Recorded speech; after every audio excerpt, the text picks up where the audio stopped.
तो नमस्कार दोस्तों, आई होप आप बेहतरीन एवं जबरदस्त होंगे। हमारे श्री जी डिफेंस एकेडमी में आपका स्वागत है। जैसे कि मेरे द्वारा प्रॉमिस किया गया था कि मैं आपके लिए एक हिंदी की सीरीज लेके आऊँगा, जिसका नाम हमने रखा है धुआंधार सीरीज, जिसमें हम 20 मोस्ट इम्पॉर्टेंट एसएससी जीडी से रिलेटेड क्वेश्चन सारे कवर कर रहे होंगे, जो विद्युत परीक्षाओं में पूछे गए हैं। बिना टाइम गवाए हम लोग क्लास को स्टार्ट करते हैं।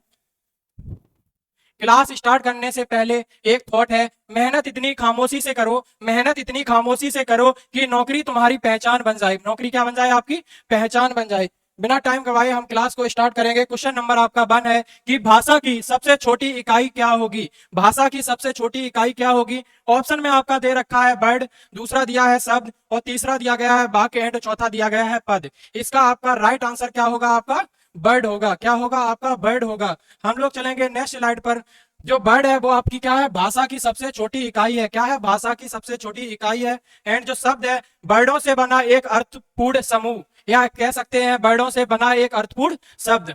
अच्छा, हम लोग जानेंगे वाक्य क्या होता है। वाक्य शब्दों का एक सार्थक क्रम होता है। क्या होता है? वाक्यों का एक सार्थक क्रम होता है। और पद आपके वाक्य के प्रयुक्त शब्द हैं। पद जो आपके हैं वाक्य से प्रयुक्त शब्द हैं। हम लोग चलेंगे क्वेश्चन नंबर 2 की ओर। दूसरा क्वेश्चन है, स्पर्श व्यंजनों की कुल संख्या कितनी होती है? आपका ऑप्शन में दे रखा है 20, 25 एंड 28 एंड 33। आप कमेंट सेशन में बताइए कि इसका राइट आंसर क्या होगा। आपका इसका राइट आंसर क्या होगा? 25 होगा। अच्छा, कुल व्यंजनों की संख्या आपकी कितनी होती है? आपके 33 होती है। कितनी होती है व्यंजनों की संख्या? 33। ये आपके 33 क्या होंगे? व्यंजन होंगे। आपके क्या होंगे? व्यंजन होंगे। नेक्स्ट स्लाइड पर हम लोग चलेंगे। वो क्या है? आपके स्पर्श व्यंजन की संख्या कितनी होगी? कोई कमेंट सेशन में बताओ हमें कि स्पर्श व्यंजनों की संख्या कितनी होती है। क्वेश्चन नंबर आपका 3 है, अयोग वाह कौन कौन से हैं? जल्दी से कमेंट सेशन में बताइए इसका राइट आंसर क्या होगा। आपका इसका राइट आंसर क्या होगा? अंग और अंग। अच्छा, हम लोग जानेंगे कि जो आपके ऊष्म व्यंजन हैं वो कौन कौन से होते हैं। आपके जो ऊष्म व्यंजन हैं वो कौन कौन से होते हैं? ऊष्म व्यंजन कौन कौन से होते हैं? अच्छा, ये होता है सा सा, और एक ये वाला सा होगा, और क्या होगा? आपका हा होगा।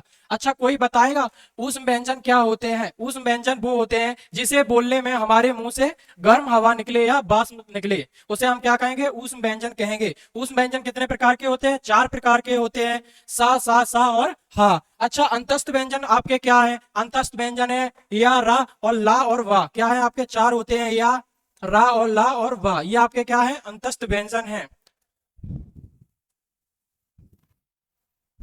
नेक्स्ट क्वेश्चन की ओर चलेंगे। का, खा, गा, घा और ढा किस वर्ग के व्यंजन हैं?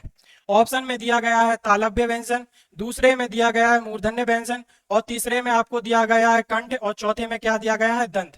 अच्छा, कोई हमें बताएगा इसका राइट आंसर क्या होगा? इसका आपका राइट आंसर क्या होगा?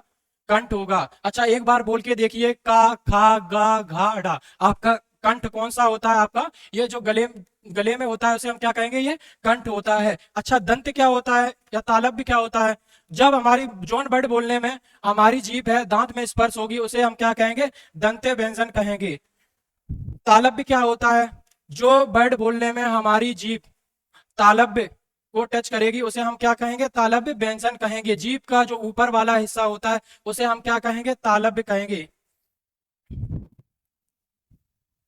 अच्छा, हम लोग जानेंगे तालव्य में कौन सा वर्ग आता है। जो आपका चा वर्ग है वो आपका किस में आता है? तालव्य में आता है। मूर्धन्य में आपका टा वर्ग आता है, और दंत में आपका ता वर्ग आता है। अच्छा, एक बार दंत का बोल के देखिए, ता, था, दा, धा। आपकी जीभ किस में स्पर्श हो रही है? दांतों में स्पर्श हो रही है। अच्छा, कंठ आपका क्या है? का वर्ग के साथ, का, खा, गा, घा और डा आपके किस में आएंगे? कंठ में आएंगे। उसके बाद क्वेश्चन नंबर चा है, पांचवा है कि छा किस प्रकार का व्यंजन है? स्पर्श व्यंजन है, ऊष्म व्यंजन है, अंतस्थ व्यंजन है। अच्छा, हमने ऊष्म व्यंजन बताए थे आपको, सा और हा, तीनों सा और हा। अंतस्थ व्यंजन आपके क्या होते हैं? या, रा, ला, वाह। अच्छा, हम लोग जानेंगे इसका राइट जो आंसर आपका होगा संयुक्त व्यंजन होगा। आपका क्या होगा? संयुक्त व्यंजन होगा। अच्छा, जो छा है वो कैसे पढ़ाया जाएगा? का से। कैसे पढ़ा जाएगा? का से, का प्लस सा। इसीलिए इसे हम क्या कहेंगे? संयुक्त व्यंजन कहेंगे। क्वेश्चन नंबर 6 है, दुर्गुण शब्द में उपसर्ग क्या होता है? अच्छा, आप लोग कमेंट सेशन में बताइए कि उपसर्ग क्या होता है और प्रत्यय क्या होता है। बे वर्ड जिसे संधि विच्छेद करने पर जो आगे का वर्ड निकलता है उसे हम क्या कहेंगे? उपसर्ग कहेंगे। और जो पीछे का वर्ड होगा उसे हम क्या कहेंगे? प्रत्यय कहेंगे। अच्छा, दुर्गुण का संधि विच्छेद बताओ आप क्या होगा, कमेंट में लिखिए। इसका राइट आंसर क्या होगा? दुर होगा। क्या होगा? दुर होगा। नेक्स्ट है, अच्छा गुण क्या होता है? गुण मूल शब्द होते हैं। क्या होता है आपका? मूल शब्द होते हैं। और जो दुर्ग है वो इस शब्द का उपसर्ग नहीं है। क्या है? इस शब्द का उपसर्ग नहीं है। नेक्स्ट क्वेश्चन है, मानवता शब्द में प्रत्यय क्या है? हमने बताया था अभी संधि विच्छेद करने पर जो पीछे का हिस्सा आएगा उसे हम क्या कहेंगे? प्रत्यय कहेंगे। मानवता का संधि विच्छेद क्या होगा? मानव प्लस ता। तो इसका राइट आंसर क्या होगा आपका? सी होगा, ता होगा। क्वेश्चन नंबर 8 है, राजपुत्र किस समास का उदाहरण है? जो राजपुत्र है वो किस समास का उदाहरण है? आपका ऑप्शन में दिया है द्वंद्व समास, तत्पुरुष समास एंड बहुब्रीहि समास, अवयवी भाव समास। अच्छा, इसका राइट आंसर आपका क्या होगा? तत्पुरुष समास होगा। क्या होगा आपका? तत्पुरुष समास होगा। अच्छा, जो द्वंद्व समास होता है उसमें दोनों पद क्या होते हैं? आपके प्रधान होते हैं। और जो तत्पुरुष है होता है तत्पुरुष, वो राजा का पुत्र। राजा का पुत्र में क्या होगा? जो राजा का पुत्र होगा वो क्या होगा? तत्पुरुष समास होगा। बहुब्रीहि समास, बहुब्रीहि का अर्थ है किसी तीसरे पर जाता है। दो पद होंगे और तीसरे की ओर इशारा कर रहा होगा। अवयवी भाव में पहला पद क्या होगा? अवयव होगा। क्या होगा? पहला पद अवयव होगा। क्वेश्चन नंबर 9 है, नीलकलम, नीलकमल किस समास का उदाहरण है? जो नीलकमल है वो किस समास का उदाहरण है? कर्मधारय समास है, द्विगु समास है, द्वंद्व समास है एंड बहुब्रीहि समास है। इसका जल्दी से कमेंट सेशन में बताइए कि इसका राइट आंसर आपका क्या होगा। आपके पास 20 सेकंड का टाइम है, जल्दी जल्दी से बताइए। अच्छा, इसका राइट आंसर आपका क्या होगा? इसका आपका राइट आंसर क्या होगा? कर्मधारय समास। अच्छा, जो नीलकमल होता है उसका अर्थ कोई बताएगा? नीला है जो कमल, नीला है जो कमल, उसको हम क्या कहेंगे? नील कमल कहेंगे। द्विगु समास होता है, द्विगु में संख्या वाचक पहला पद होता है। जो पहला पद होगा वो क्या होगा? संख्या वाचक होगा। जैसे चौराया, चार रास्तों का समूह, तिराया, तीन रास्तों का समूह। जो संख्या वाचक होगा उसे हम क्या कहेंगे? द्विगु समास कहेंगे। द्वंद्व समास में दोनों पद क्या होंगे? बराबर होंगे। जैसे कि हम बताएंगे आपको, माता, माता और पिता, माता और पिता। एक आपका हो जाएगा भाई और योजक चिन्ह मिलेगा आपको बहन। जो आपका द्वंद्व समास है उसमें और योजक चिन्ह मिलेगा एंड आपका एक दूसरे के अपोजिट होंगे। क्या होंगे? एक दूसरे के अपोजिट होंगे। बहुब्रीहि समास का अर्थ है अन्य पदों पर जाता है। किस पे जाता है? अन्य पदों पर जाता है। क्वेश्चन नंबर 10 है, देवेंद्र बराबर देव इंद्र में कौन सी संधि है? ऑप्शन में दिया है वृद्धि संधि, गुण संधि, यड़ संधि एंड व्यंजन संधि। कमेंट में बताइए इसका राइट आंसर क्या होगा। इसका आपका राइट आंसर क्या होगा? जल्दी से बताइए। इसका राइट आंसर आपका कौन सा होगा? बी होगा। कौन सा होगा? बी होगा। नेक्स्ट क्वेश्चन है, अच्छा हम लोग जानेंगे जो वृद्धि संधि क्या होती है, यड़ संधि। यड़ संधि में ई के स्थान पर क्या आएगा? या आता है। हमेशा जो ई का स्थान होता है उस पर क्या आता है? ई आता है। व्यंजन संधि में व्यंजन में बदलते हैं। क्या होता है? व्यंजन जो संधि है उसे व्यंजन में बदलते हैं। और गुण संधि में आ के साथ में प्लस ई बन के क्या बनेगा? ए बनता है। हमेशा क्या बनता है? ए बनता है। और वृद्धि आपकी संधि होती है, इसमें आ प्लस ए बन के क्या बनता है? बड़ी ए बनता है। ए पढ़ो, ए तो क्या बना है? ए बना है। नेक्स्ट क्वेश्चन है, क्वेश्चन नंबर आपका होगा 11, सदा प्लस ए बराबर सदैव में कौन सी संधि है? कमेंट सेशन में बताइए कि इसका राइट आंसर क्या होगा। इसका राइट आंसर आपका क्या होगा? बी होगा, वृद्धि संधि। आपका क्या होगा? वृद्धि संधि होगा। अच्छा, वृद्धि संधि क्या होता है? हमने पढ़ा था सदैव, आ प्लस ए मिलके क्या बना है? बड़ी ए बना है, वृद्धि संधि। अच्छा, दीर्घ संधि, दीर्घ में समान स्वर मिलते हैं। क्या मिलते हैं? हमेशा समान स्वर देखने को मिलेंगे। और गुण संधि में हमने बताया था आपको, आ प्लस ई मिलके क्या बनेगा? ए बनेगा। यड़ संधि में हमेशा ई के स्थान पर क्या होगा? ए का प्रयोग होगा। क्या होगा? ए का प्रयोग होगा। क्वेश्चन नंबर आपका 12 है, अति प्लस आचार बराबर अत्याचार में कौन सी संधि है? आपकी यड़ संधि है, गुण संधि है एंड वृद्धि संधि है एंड दीर्घ संधि है। कमेंट सेशन में बताइए इसका राइट आंसर क्या होगा। इसका राइट आंसर क्या होगा? यड़ संधि होगा। क्या होगा आपका? यड़ संधि होगा। जो यड़ संधि है हमेशा ई प्लस आ से क्या बनेगा? या बनेगा। और गुण संधि में हमेशा आ और बड़ा आ या बड़ी ई या छोटी ई मिलते हैं। और दीर्घ संधि में हमेशा स्वर मिलते हैं। वृद्धि संधि में हमेशा बड़ा आ प्लस ए मिलके क्या बनेगी, बड़ी ए बनेगी। उसके बाद नेक्स्ट क्वेश्चन है क्वेश्चन नंबर 13, निम्न में से शुद्ध शब्द चुनिए। नवरात्रि का शुद्ध शब्द क्या होगा? इसका राइट आंसर आपका क्या होगा? नवरात्रि कैसे लिखेगा? इस तरीके से, नवरात्रि क्या होगा? नवरात्रि।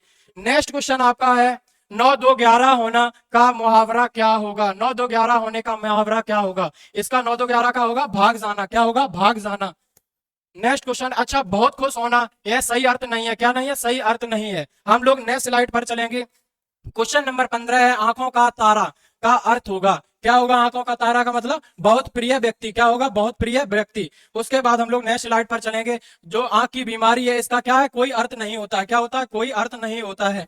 क्वेश्चन नंबर 16 पर चलेंगे। जिसका कोई शत्रु ना हो उसके लिए एक शब्द है। क्या होगा इसके लिए? आजाद शत्रु। क्या होगा? आजाद शत्रु। जिसका विवाह ना हुआ वो क्या होगा? अविवाहित। क्या होगा? अविवाहित होगा। सर्वज्ञ मतलब सब जानने वाले को क्या कहेंगे? सर्वज्ञ। अनुज जो होता है, अनुज का अर्थ क्या होता है? छोटा भाई। क्या होता है? छोटा भाई। क्वेश्चन नंबर 17, रवि किस शब्द का पर्यायवाची है? चंद्रमा, सूर्य, वायु, पर्वत। इसका राइट आंसर क्या होगा? जल्दी से कमेंट सेशन में बताइए कि इसका राइट आंसर क्या होगा। इसका आपका राइट आंसर सूर्य होगा। क्या होगा आपका? सूर्य होगा। अच्छा हम लोग जानेंगे जो चंद्रमा है वो पर्याय अलग होता है। वायु का क्या होता है आपका? पवन होगा। क्या होगा आपका? पवन होगा। पर्वत का क्या होगा? गिरी होगा। और रवि का क्या होगा आपका? सूर्य होगा। नेक्स्ट क्वेश्चन है क्वेश्चन नंबर 18, लाभ का विलोम शब्द क्या है? लाभ का विलोम शब्द क्या है? हानि होगा। क्या होगा? हानि होगा। उसके बाद नेक्स्ट स्लाइड है जो फायदा है वो क्या है आपका? समानार्थी शब्द है। क्या है आपका? समानार्थी शब्द है।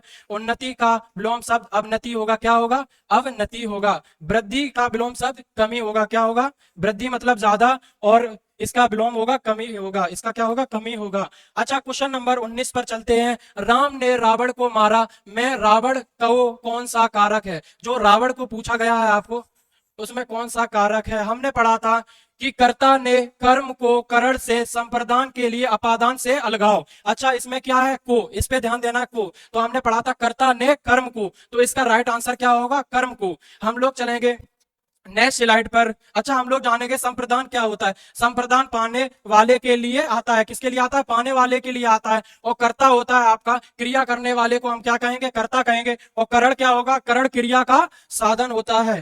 क्वेश्चन नंबर 20 है वीर रस का स्थायी भाव क्या होगा? जल्दी से कमेंट सेशन में बताइए कि वीर रस का स्थायी भाव क्या होगा। अच्छा वीर रस का स्थायी भाव क्या होगा? उत्साह होगा। क्या होगा? उत्साह होगा। शोक, शोक का स्थायी भाव क्या होगा आपका? गरुड़ होगा। क्या होगा? गरुड़ होगा। हास का क्या होगा? हास्य होगा। क्या होगा? हास्य होगा। और क्रोध का क्या होगा? रौद्र होगा। क्या होगा? रोध होगा। वीर रस का स्थायी भाव क्या होगा? उत्साह होगा। तो आई होप हमारे द्वारा ली गई क्लास आपको अच्छी लगी हो। अगर बेहतरीन लगी हो तो हमारे चैनल श्री जी डिफेंस एकेडमी को सब्सक्राइब कर लें एंड बेल आइकन दबा दें, जैसे आने वाली भर्तियों की इससे अच्छी और तैयारी में करा सकूं। Thank you, all the best.